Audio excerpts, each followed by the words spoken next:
त्यामुळे कोणाच्याही पोकळ धमक्यांना भीक घालण्याची आवश्यकता नाही आहे। टर्की बायकॉटचा हा ट्रेन समजा भारतात सगळ्यात पहिल्यांदा पुण्यातच चालू झाला आणि आपल्यापासूनच चालू झाला। एक 4-5 दिवस झाले, तर त्याच्यामुळं भारतात सगळीकडे त्याचे पडसाद उमटले सगळीकडे।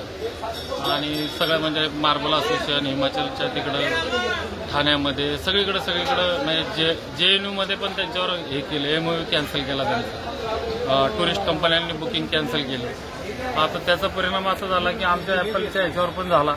तर आज मला सकाळी 9:15 वाजता 9:13 ह्या नंबरवरनं पाकिस्तानवरनं 7 मिस कॉल आले, नंतर एक व्हॉइस नोट आली आणि त्याच्यात म्हणजे मलाच धमकी दिली की आणि तुम्ही हिंदुस्थानी पाकिस्तानचं काही करू शकत नाही किंवा टर्कीचं काही करू शकत नाही। तर माझं तुमच्या माध्यमातून सांगायचं एकच आहे की तुम्हाला असं वाटत असेल की आम्ही काय करू शकत नाही, तर इथं सुरुवात आहे। आम्ही शिवाजी महाराजांचे आणि संभाजी महाराजांचे मावळे आहेत। आम्ही काय करू शकतो हे तुम्हाला तिथं येऊनच दाखवू। पुण्यातल्या व्यापाऱ्यांना धमकी आली आहे पाकिस्तानातून, तुर्कीचे सफरचंद आहेत त्याचा लिलाव नाकारल्याबद्दल पोलिसांकडे त्यांनी तक्रार केली। पहिल्यांदा तर नेशन फर्स्ट ही भूमिका ज्या व्यापाऱ्यांनी स्वीकारली त्यांचं मनापासून अभिनंदन करतो, कारण हा केवळ भारतीयांवर हल्ला नव्हता।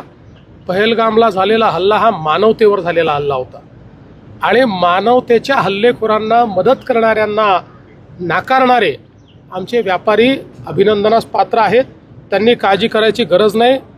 पाकिस्तानात घुसून पाकिस्तान उद्ध्वस्त करणारा भारत आहे आणि आता तर न्यूयॉर्क टाइम्सने सॅटेलाइट इमेज सहित पाकिस्तानचं सत्य बाहेर काढलेलं आहे।